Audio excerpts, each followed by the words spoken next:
നമസ്കാരം, welcome to the India press. എൻ്റെ പേര് കൃഷ്ണരാജ്. ഇന്നത്തെ വീഡിയോയിൽ ഞാനൊരു ഡിഫൻസ് ഓപ്പർച്യൂണിറ്റിയാണ് പറയുന്നത്.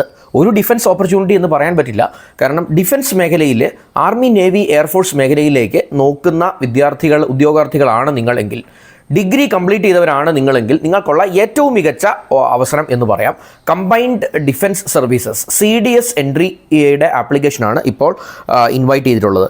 ഈ കമ്പൈൻഡ് ഡിഫൻസ് സർവീസസ് എന്ന് പറഞ്ഞാൽ ആർമി, നേവി, എയർഫോഴ്സ് എന്ന് പറയുന്ന 3 ഡിവിഷനുകളിലേക്കുമായിട്ടുള്ള റിക്രൂട്ട്മെൻറ്റ് അല്ലെങ്കിൽ അതിലേക്കുള്ള ഓഫീസർ തസ്തികയിലേക്കുള്ള ഒരു എൻട്രി പോയിൻ്റാണ്. ശരിക്കും ഏറ്റവും മികച്ച ഒരു option national defence academy NDA entry പോലെ തന്നെ ഉള്ള ഒരു മികച്ച എൻട്രി ആണ് ഈ കമ്പൈൻഡ് ഡിഫൻസ് സർവീസസ് എൻട്രി എന്ന് പറയുന്നത്. NDA +2 ശേഷമാണ് എങ്കിൽ CDS എൻട്രി നമുക്ക് നൽകുന്നത് ഡിഗ്രിക്ക് ശേഷം അല്ലെങ്കിൽ BTECിനൊക്കെ ശേഷം നിങ്ങൾക്ക് ചെയ്യാൻ പറ്റുന്ന ഒരു ഓപ്ഷനാണ്. അപ്പോൾ ഇത് ആർക്കൊക്കെ അപ്ലൈ ചെയ്യാം? ഡിഫൻസ് മേഖലയിൽ ഒരു ഓഫീസർ തസ്തികയിലേക്കുള്ള എൻട്രി കിട്ടാനായി എന്തൊക്കെ കാര്യങ്ങൾ നമ്മൾ ശ്രദ്ധിക്കണം, എങ്ങനെ അപ്ലൈ ചെയ്യാം, ആർക്കൊക്കെ അപ്ലൈ ചെയ്യാം, ഏതൊക്കെ സ്ഥലങ്ങളിലേക്കാണ് ഈ ട്രെയിനിങ് നടക്കുക, അതിനുശേഷം റിക്രൂട്ട്മെൻറ്റ്, കാര്യങ്ങളെല്ലാം ഞാൻ ഈ വീഡിയോയിൽ ഡീറ്റെയിൽഡ് ആയിട്ട് പറയാം. അപ്പോൾ കമ്പൈൻഡ് ഡിഫൻസ് സർവീസസ് എൻട്രിയിലൂടെ നിങ്ങൾക്ക് ഒരു ഡിഫൻസ് മേഖലയിലേക്ക്, ആർമി, നേവി, എയർഫോഴ്സ് മേഖലയിലേക്ക് ഒരു ഓഫീസർ തസ്തികയിലേക്ക് ഒരു എൻട്രി നോക്കുന്ന ഒരാളാണ് നിങ്ങളെങ്കിൽ മുഴുവനായി വീഡിയോയിൽ കണ്ട് കാര്യങ്ങളൊക്കെ ഒന്ന് മനസ്സിലാക്കിയ ശേഷം ഒന്ന് അപ്ലൈ ചെയ്യാൻ ശ്രമിക്കുക. Once again welcome back to this channel.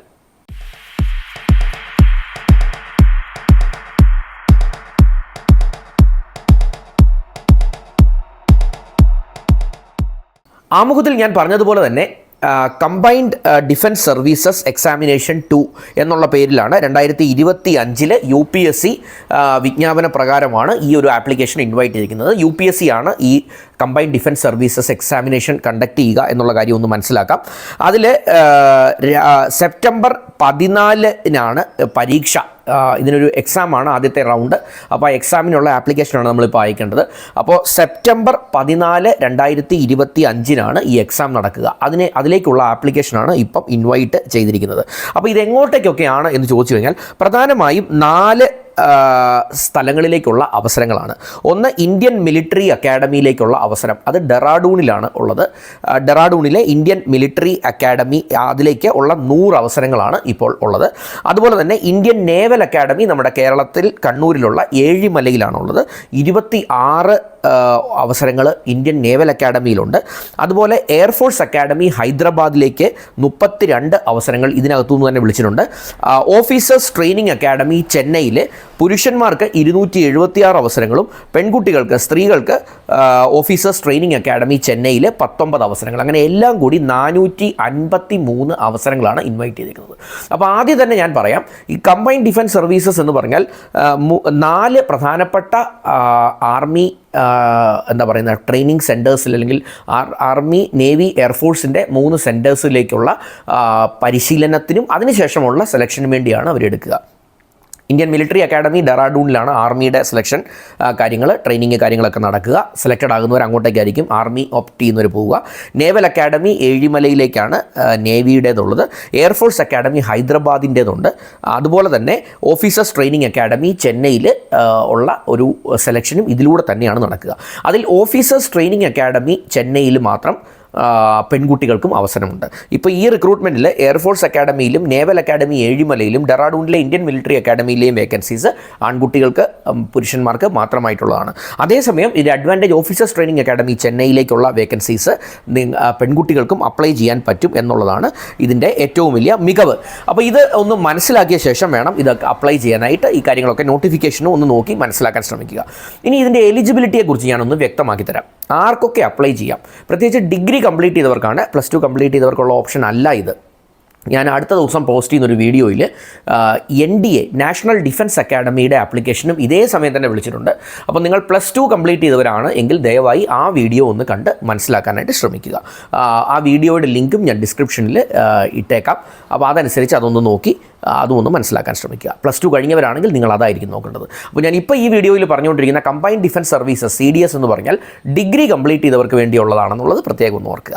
ഇനി നിങ്ങളുടെ യോഗ്യത എന്തൊക്കെയുള്ളവർക്ക് അപ്ലൈ ചെയ്യാമെന്ന് ഞാൻ ഡീറ്റെയിൽഡ് ആയിട്ടൊന്ന് പറഞ്ഞു തരാം. അപ്പോൾ മിലിറ്ററി അക്കാഡമി അല്ലെങ്കിൽ ഓഫീസേഴ്സ് ട്രെയിനിങ് അക്കാഡമി, ഈ 2 ഓപ്ഷനുകൾക്ക് ഡിഗ്രി അല്ലെങ്കിൽ ഏതെങ്കിലും ഇക്വലൻ്റ് ആയിട്ടുള്ള പ്രോഗ്രാംസ്, ഡിഗ്രി ഇക്വലൻ്റ് ആയിട്ടുള്ളത് BSc, BA, BTech ഒക്കെ ഡിഗ്രി ഇക്വലൻ്റ് എന്നുള്ളതിനകത്ത് പെടും.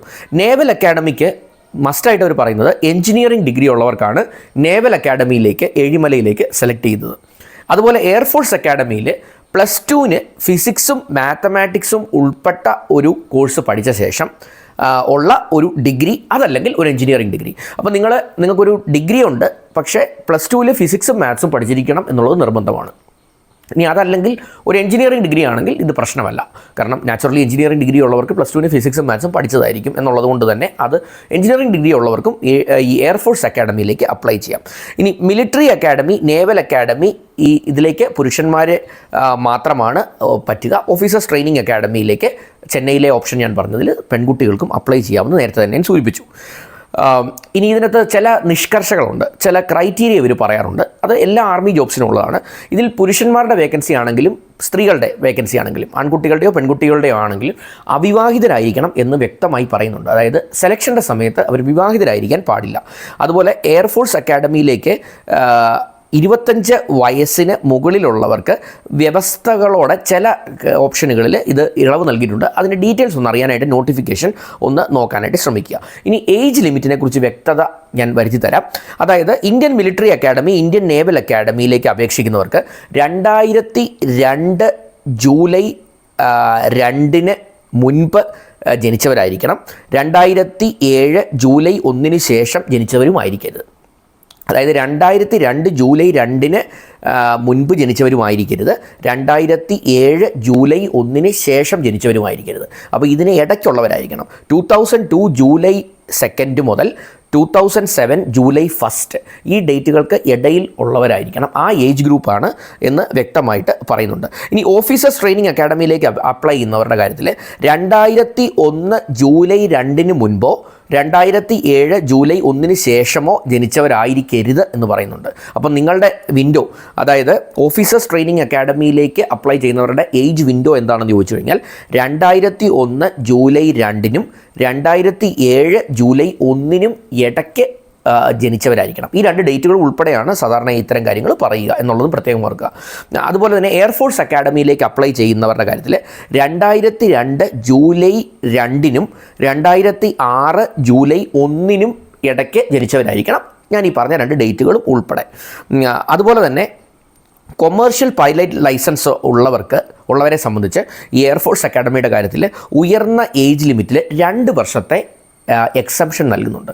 അതായത് CPL ഉള്ള ആളാണ്, കൊമേഴ്ഷ്യൽ പൈലറ്റ് ലൈസൻസ് ഉള്ള ആളാണെങ്കിൽ അവർക്ക് ഈ ഏജ് ലിമിറ്റിൽ 2 വർഷത്തെ എക്സംഷൻ എയർഫോഴ്സ് അക്കാഡമിയുടെ കാര്യത്തിൽ ഉണ്ട് എന്ന് നമുക്ക് മനസ്സിലാക്കാം.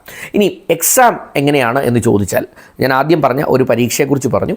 അതിനകത്ത് ഒരു ഒബ്ജക്റ്റീവ് ടൈപ്പ് ടെസ്റ്റ് ആയിരിക്കും. മിലിറ്ററി, നേവൽ, എയർഫോഴ്സ് അക്കാഡമിയിലേക്കുള്ള എക്സാംസ് ഇംഗ്ലീഷ് ഉണ്ടായിരിക്കും. അതുപോലെ തന്നെ ജനറൽ നോളജ് ഉണ്ടായിരിക്കും, ബേസിക് അരിത്മെറ്റിക്സ് ഉണ്ടായിരിക്കും. ഈ കാര്യങ്ങളൊക്കെ ആയിരിക്കും അതിൻ്റെ അകത്തെ ഒരു അടിസ്ഥാന സ്വഭാവം പരീക്ഷയുടെ. ഓഫീസേഴ്സ് ട്രെയിനിങ് അക്കാഡമിയിലേക്കുള്ള പരീക്ഷയ്ക്ക് ഇംഗ്ലീഷ് ഉണ്ടാവും. അതുപോലെ തന്നെ ജനറൽ നോളജ്, കറണ്ട് അഫയേഴ്സ് ഉണ്ടായിരിക്കും. ഈ 2 സബ്ജക്റ്റുകൾ മാത്രമേ ഉണ്ടായിരിക്കുകയുള്ളൂ. അതാണ് 100 മാർക്കായിരിക്കും ഓരോ വിഷയത്തിലും പരീക്ഷ നടത്തുക. അപ്പോൾ അതനുസരിച്ച് ഈ കാര്യങ്ങളൊന്ന് പ്രിപ്പയർ ചെയ്യാൻ ശ്രമിക്കുക. കൂടുതൽ ഈ എക്സാമുമായി ബന്ധപ്പെട്ട വിവരങ്ങൾക്ക് നോട്ടിഫിക്കേഷൻ ഒന്ന് ഡീറ്റെയിൽഡ് ആയിട്ട് പഠിക്കാനും ശ്രമിക്കുക. അതായത് ഇനി ഫീസിനെ കുറിച്ച് പറഞ്ഞാൽ ഇതിനകത്ത് പെൺകുട്ടികൾക്ക്, അതുപോലെ തന്നെ ഷെഡ്യൂൾ കാസ്റ്റ്, ഷെഡ്യൂൾ ട്രൈബ് വിഭാഗങ്ങൾക്കും വനിതകൾക്കും ഫീസ് ഇല്ല. ബാക്കിയുള്ളവർക്ക് ഒരു നോമിനൽ ഫീസാണുള്ളത്. 200 രൂപ മാത്രം നമുക്ക് ഇതിനുള്ള ആപ്ലിക്കേഷൻ ഫീ ആയിട്ട് അടയ്ക്കേണ്ടതുണ്ട്. അപ്ലൈ ചെയ്യേണ്ടത് ഓൺലൈനായിട്ട് അപേക്ഷിക്കാം. അപ്ലൈ ചെയ്യേണ്ട ലിങ്ക് ഞാൻ ഡിസ്ക്രിപ്ഷനിലിടും. ആ ലിങ്കൊക്കെ കണ്ട് അതിനകത്ത് നോട്ടിഫിക്കേഷനൊക്കെ കണ്ട് നല്ലതുപോലെ ഒന്ന് മനസ്സിലാക്കിയ ശേഷം ഒന്ന് അപ്ലൈ ചെയ്യാനായിട്ട് ശ്രമിക്കുക. ഇതിൻ്റെ last date of application June 17-ാം തീയതിയാണ്. അപ്പോൾ 17th ജൂൺ 2025 ഇതിനു വേണ്ടി ഒന്ന് അപ്ലൈ ചെയ്യാനായിട്ട് നിങ്ങളൊന്ന് ശ്രമിക്കുക. എപ്പോഴും ഒരു സ്വപ്നമായി മനസ്സിൽ കൊണ്ട് നടക്കുന്ന നടക്കുന്നവർ മാത്രമാണ് ഡിഫൻസ് സർവീസസിലേക്ക് പോവുക. അതുകൊണ്ട് തന്നെ അങ്ങനെയുള്ള ഒരു കാറ്റഗറിയെ സംബന്ധിച്ച് ഇതൊരു ഡ്രീം കം ട്രൂ മൊമെൻ്റാണ്, ഒരു സ്വപ്നം യാഥാർത്ഥ്യമാകുന്ന മൊമെൻ്റാണ്. അതുകൊണ്ട് ഒരു army job, navy job, air force ജോബൊക്കെ മനസ്സിൽ സ്വപ്നം കാണുന്നവരാണ് നിങ്ങളെങ്കിൽ, നിങ്ങളൊരു ഡിഗ്രി കംപ്ലീറ്റ് ചെയ്ത അവസ്ഥയിൽ ഇപ്പോൾ ഇരിക്കുന്നവരാണ് എങ്കിൽ നിങ്ങൾക്കുള്ള ഏറ്റവും മികച്ച ആർമി എൻട്രി ഓപ്ഷനാണ് ഒരു ഓഫീസർ പൊസിഷനിലേക്ക് ആർമി, നേവി, എയർഫോഴ്സ് സ്ട്രീമുകളിലായി എൻട്രി കിട്ടാനുള്ള ഏറ്റവും മികച്ച അവസരങ്ങളിൽ ഒന്നാണ് വന്നു ചേർന്നിരിക്കുന്നത്. അപ്പോൾ ഈ അവസരം ഒന്ന് ഉപയോഗിക്കാൻ ശ്രമിക്കുക. എൻ്റെ ഒരു വീഡിയോ ആദ്യമായിട്ടാണ് ഈ ചാനലിലൂടെ കാണുന്നതെങ്കിൽ ദയവായി സബ്സ്ക്രിപ്ഷൻ ബട്ടണൊക്കെ ഒന്ന് ഹിറ്റ് ചെയ്ത് ചാനലിനെ ഒന്ന് സപ്പോർട്ട് ചെയ്യാം, ഒന്ന് ലൈക്ക് ചെയ്ത് സപ്പോർട്ട് ചെയ്യാൻ കൂടെ ശ്രമിക്കാം. എന്തെങ്കിലും ഡൗട്ട്സോ കാര്യങ്ങളോ ഉണ്ടെങ്കിൽ ധൈര്യമായി നമ്മുടെ കമൻറ്റ് ബോക്സിൽ അതിടാം. നിങ്ങളുടെ കൂട്ടുകാർക്ക് അല്ലെങ്കിൽ നിങ്ങളുടെ ബന്ധത്തിലുള്ളവർക്കാകാം, സുഹൃത്തുക്കൾക്കാകാം, പരിചയത്തിലുള്ള ആർക്കെങ്കിലും ആകാം ഇത് ഉപകാരപ്പെട്ടേക്കാമല്ലോ എന്നൊരു തോന്നലുണ്ട് എങ്കിൽ ഒട്ടും മടിക്കണ്ട, അവർക്ക് ഈ വീഡിയോ ഒന്ന് ഷെയർ ചെയ്ത് കൊടുക്കാനായിട്ട് ശ്രമിക്കുക. ഒരുപക്ഷെ നിങ്ങളിലൂടെ അവർക്കും അത് ഉപകാരപ്പെട്ടേക്കാം. Anyway, thanks for watching this video and wish you all the best.